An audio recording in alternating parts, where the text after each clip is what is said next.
네, 구독자 시청자 여러분 반갑습니다. 박 작가입니다. 네, 오늘도 이 암호화폐 시장에 대해서 여러 가지 이야기들과 관점들을 나눠 보겠습니다. 네, 오늘 내용이 도움이 되셨다면 구독, 좋아요, 알림 설정, 댓글 정중하게 부탁드리겠습니다. 네, 어제 미국 주식시장은 노동절로 휴장이었습니다. 그래서 뉴욕 증시와 어떤 거시경제에 대한 이야기들은 스킵을 하고요. 바로 비트코인 이야기를 해보겠습니다. 네, 지금 비트코인 가격은 계속해서 지지부진한 움직임을 이어가고 있습니다. 현재 촬영 시점 기준으로 25.8K 부근에 머물고 있는데요. 자, 지금 보시면은 계속해서 이렇게 지지부진한 움직임을 이어가다가 갑자기 크게 가격이 움직이는 모습들을 볼 수가 있습니다. 자, 이번에도 이런 움직임들이 당분간은 좀 이어질 가능성이 높다는 게 이 시장의 지배적인 전망인데요. 자, 이렇게 지지부진한 움직임을 가지고 가다가 만약에 호재나 악재가 나오게 되면 가격이 또 크게 움직일 가능성이 있는데 앞으로의 어떤 가격 변동이 상방을 향하게 될지 하방을 향하게 될지 자, 그 부분들을 같이 고민을 해보겠습니다. 네, 어제 비트코인은 0.59% 하락으로 마감을 했고요. 이더리움은 0.46%로 마감을 했습니다. 그 외의 알트코인들은 대부분 다 0.대%에서 상승과 하락, 즉 혼조세로 마감을 했습니다. 네, 공포 및 탐욕 지수는 어제와 동일하게 40으로 공포 단계를 유지하고 있습니다. 네, 그러면 CBD 차트를 보시겠습니다. 먼저 파이어 차트를 보시면 여전히 25K와 25K 하단에 매수벽이 존재하고 있는데요. 지금 25K에서 가장 뚜렷하게 존재했던 매수벽이 지금 그 위로 지금 올라가서 지금 하나가 형성이 되고 있습니다. 그러니까 지금 지지 구간이 조금 더 상향 조정되었다라는 걸 볼 수가 있죠. 반면에 매도벽 같은 경우는 가격대 위에 하나가 존재하고 있지만 굉장히 약하기 때문에 뭐 거의 없는 것과 비슷하고요. 지금 이 상단으로도 뚜렷하게 존재하는 매도벽은 존재하지 않습니다. 28K부터 이제 조금 더 구체적인 매도벽이 존재하고 있고요. 그 상단 그리고 30K와 31K에 가장 뚜렷하게 존재하고 있습니다. 네, 고래들의 움직임을 좀 보겠습니다. 네, 가장 큰 규모의 갈색 고래는 이 구간부터 계속해서 홀딩하면서 시장을 관찰하고 있습니다. 같은 기간 동안에 두 번째로 큰 보라색 고래 같은 경우는 이 구간부터 계속해서 물량을 지금 매입을 하고 있는 모습들을 볼 수 있죠. 근데 가격이 지지부진한 이유는 같은 기간 동안에 지금 세 번째로 큰 빨간색 고래가 물량들을 던져내면서 지금 차익 실현을 하고 있습니다. 그 외에 두 개의 고래는 계속해서 물량을 던지고 있죠. 따라서 지금 이 시장에서는요, 두 번째로 큰 규모인 보라색 고래와 세 번째로 큰 이 빨간색 고래의 손바뀜이 일어나고 있는 것을 확인할 수 있습니다. 네, 그러면 지금부터는 시장의 어떤 상황들을 데이터들을 통해서 확인해 보겠습니다. 자, 여러분, 지금 제가 목소리가 또 많이 잠겼는데 사실은 원래 촬영을 하나 했었는데 마이크를 안 꼽고 촬영을 한 거죠. 그래서 지금 다시 두 번째 촬영을 하고 있습니다. 그래서 목소리가 조금 빠르게 지금 하고 있는데 여러분들 좀 양해를 부탁드리겠습니다. 네, 지금 암호화폐 시장은 삼중고에 시달리고 있습니다. 그럼 이 세 가지 삼중고가 뭐냐면 거래량, 사회적 관심도, 그리고 변동성입니다. 네, 지금 거래량을 보시면 굉장히 많이 급감한 거를 볼 수가 있습니다. 지금 코인게코 데이터에 따르면은 이번 분기에 비트코인 현물 거래량이 현재까지 7,211억 달러인데요. 이 추세로 갔을 때는 아마도 1조 달러 정도에서 그칠 가능성이 있는데 이 정도 물량이면은 전달에 비해서는 거의 한 8, 90% 이상은 하락한 수치라고 볼 수가 있습니다. 자, 그런데 거래량보다 조금 더 우려스러운 거는 이 사회적인 관심도입니다. 지금 암호화폐와 비트코인이라는 키워드가 이 구글 트렌드에서 확인을 해보면 굉장히 급감을 하는 것을 볼 수가 있고요. 2019년 이후로는 볼 수 없었던 수준으로 지금 돌아갔다라는 걸 볼 수가 있습니다. 자, 그런데 2019년이라고 하는 날짜는 반감기 바로 전해였죠. 그러니까 지금 반감기 전에는 이렇게 여러 가지로 지금 비트코인이 침체되는 움직임들을 보이게 된다는 겁니다. 이렇게 용어에 대한 검색 추세들이 계속해서 감소한다는 얘기는 대중의 관심이 감소된다는 거고 이거는 단기적으로는 어떤 투자 심리에 굉장히 영향을 미칠 수 있는 요소다라고 볼 수가 있습니다. 자, 다음은 변동성을 한번 살펴보면요. 지금 굉장히 급감하는 모습들을 역시나 확인할 수 있습니다. 최근에 이 암호화폐 거래소 비트파이넥스가 내재 변동성과 과거 변동성 사이에 어떤 델타 값이 1.3% 차이에 불과하다라고 강조를 했습니다. 이 얘기는 예측된 변동성과 역사적 변동성, 과거의 변동성 차이가 1.3에 불과하다는 거니까 거의 뭐 안 움직이다시피 하고 있다라는 거죠.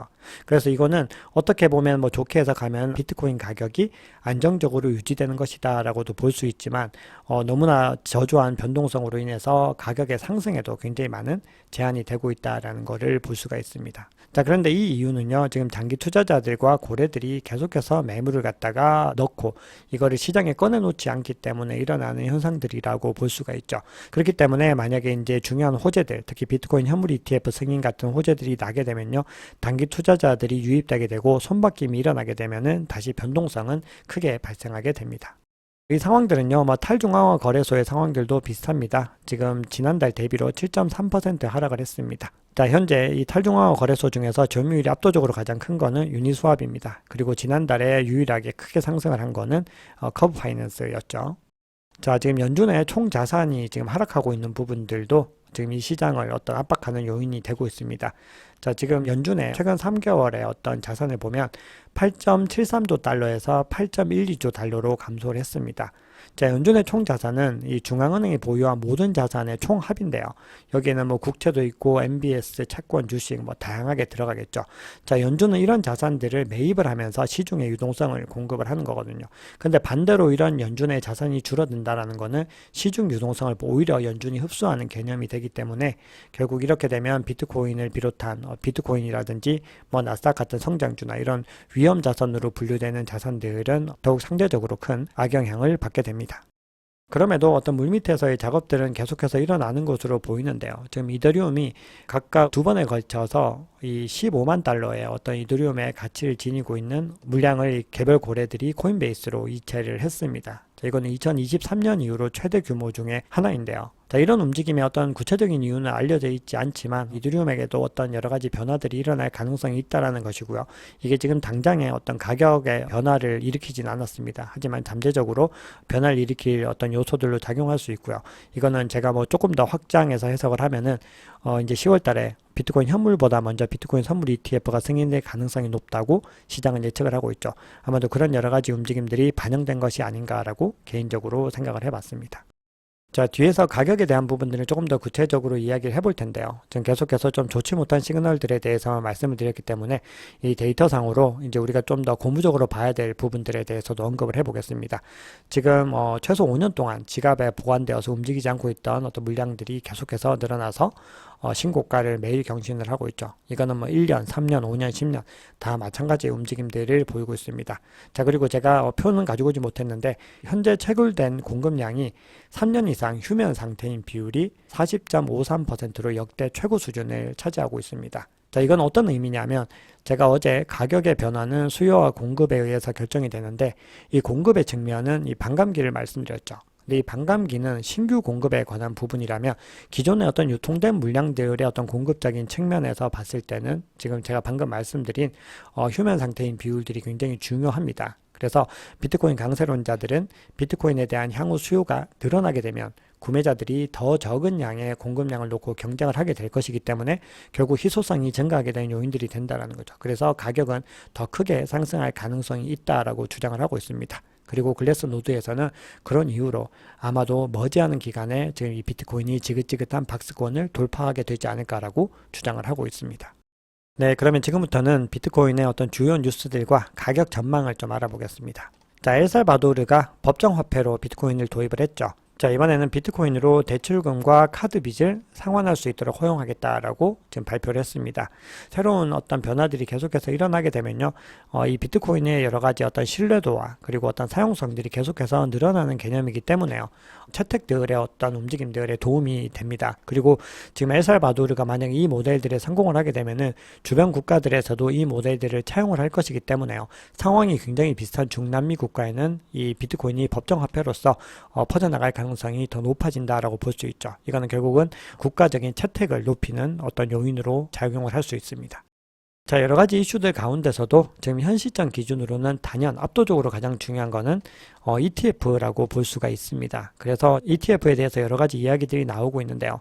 암호화폐 분석가입니다. 이 케빈 스벤슨이 굉장히 좀 재밌는 얘기를 하고 있어서 여러분들께 소개를 해드리려고 합니다. 자, 어떻게 얘기를 하고 있냐면은 지금 블랙락이 오고 있다 혹은 온다가 아니라 지금 이미 와 있다라고 주장을 하고 있습니다. 자, 그러면서 블랙락이 지금 최근에 이 암호화폐 산업에 발을 들인 게 아니라 이전부터 암호화폐 산업에 참여하고 있었고, 이 비트코인 ETF는 블랙락이 밝히는 마지막 청신호, 어떻게 보면 이게 활용 점정이 될 수 있다라고 주장을 하면서 비트코인은 여전히 살아있다라고 주장을 합니다. 결국 비트코인의 승인 여부가 굉장히 중요한 변수가 될 것이다 라는 건데요. 또 다른 애널리스트입니다. 라크 데이비스는 비트코인 현물 ETF가 출시되면은 200억에서 300억 달러가 유입이 될 것이다 라고 주장을 하고 있습니다. 자, 그러면서 그 물량은 현재 비트코인 시세 기준으로 중앙화 거래소에 있는 비트코인 물량의 절반가량을 매수할 수 있는 금액이라고 주장을 하죠. 자, 그리고 이제 과거에 어떤 금 ETF 사례를 지금 언급을 하는데요. 2004년에 미국 시장에 처음 금 ETF가 출시되고 2011년까지 지속적인 상승 추세를 나타냈다라고 주장을 합니다. 자, 그 사이에 한 7배에서 8배 이상 상승을 했거든요. 자, 그런데 비트코인과 금을 좀 비교를 해보면 금은 계속해서 꾸준히 채굴이 될 수 있죠. 그리고 그 발행량이 정해져 있지 않지만 비트코인은 발행량이 더 명확하게 정해져 있기 때문에 여러 가지 어떤 변수들을 고려했을 때 금 ETF의 상승분을 초과할 수 있는 어떤 파급력이 있을 거라고 개인적으로 생각하고 있습니다. 자, 그 비슷한 의견을 하나만 더 소개해드리면 이번엔 펜토시라고 하는 분석가인데요. 자, 이 사람의 주장을 조금 제가 해석해서 조금 더 제 생각을 덧붙여서 말씀을 드려보면 지금 이 시장에서 가격을 어떤 좌지우지하는 여러 가지 요인들 중에서 가장 기저에 깔려있는 중요한 거는 거시경제라고 볼 수가 있죠. 자, 그리고 이 거시경제 위에 이 내부적인 상황들로만 봤을 때는 비트코인 현물 ETF와 그리고 규제 이슈가 있다라는 겁니다. 근데 이 둘 중에서 어떤 것들이 더 큰 영향력을 발휘할 건지를 생각을 해보면 비트코인의 가격이 향후에 어떻게 될 것인지 우리가 좀 예측을 할 수 있는데요. 이 규제 이슈 같은 경우는 이미 어떤 SEC의 칼춤이 약간은 완화되는 모습이에요. 미국이 어떤 스탠스를 집행 위주에서 이제 의회 중심의 입법 위주로 좀 전환을 하고 있다라는 거거든요. 그렇게 되면은 앞으로는 이 암호화폐 시장의 어떤 성장을 견인할 수 있는 그런 어떤 규제 위주로 전환될 가능성이 굉장히 높다는 거죠.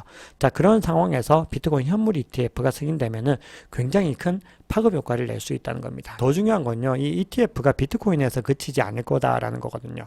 제가 크립토 투어에서 리플 ETF가 출시될까라는 어떤 영상을 만들었는데 거기에 보시면은 이 비트코인 현물 ETF를 비롯해서 이 현물 ETF의 어떤 의미들이나 어떤 과정들을 좀 제 나름 자세하게 말씀을 드렸는데요. 관심 있으신 분들은 영상 찾아보시면 도움이 될 것 같습니다. 결국 비트코인 현물 ETF가 포문을 열게 되면은 여러 가지 어떤 디지털 자산들로 확장이 될 가능성이 높습니다. 그래서 다음 달에 이더리움이 선물 ETF가 만약에 출시된다면 이후에 이더리움 현물 ETF도 출시될 가능성이 높아지는 것이고요.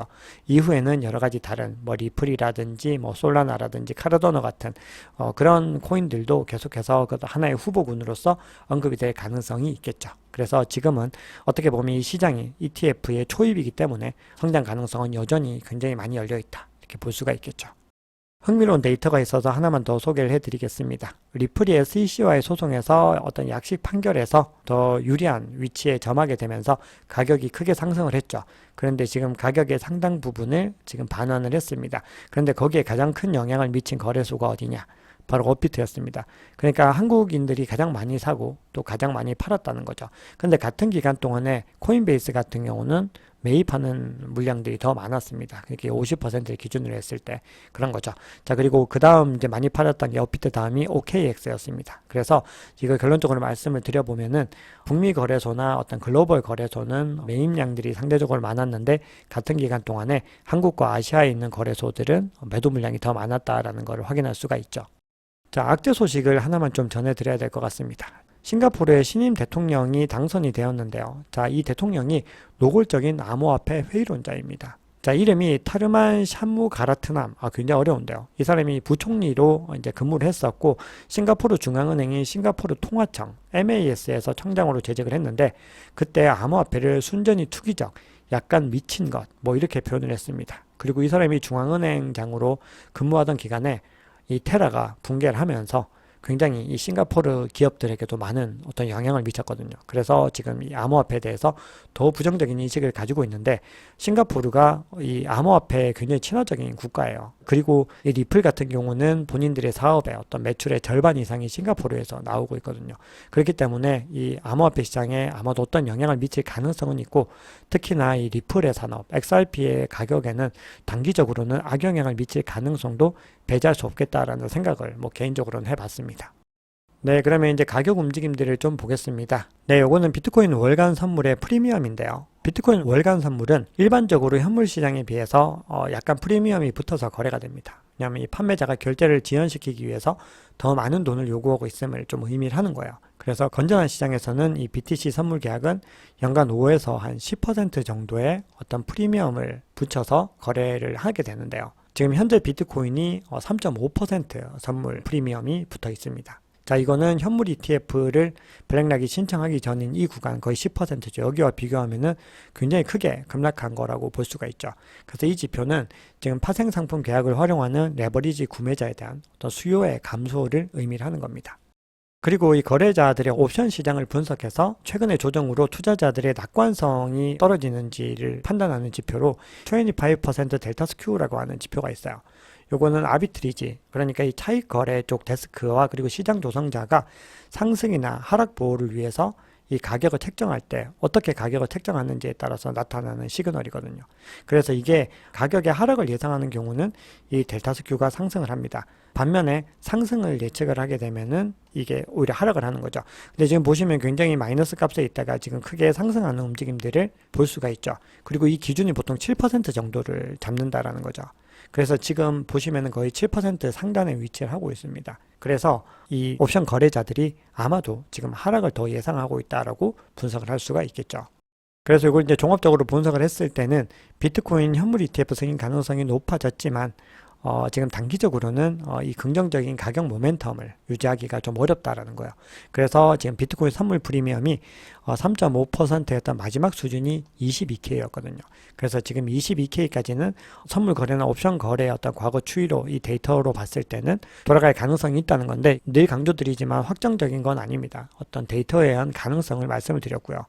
자, 그리고 기술적인 분석으로 또 한번 말씀을 드려보면은 지금 비트코인이 24.8K에서 31K라는 아주 굉장히 좁은 구간에서 오랫동안 지금 거래가 되어 왔습니다.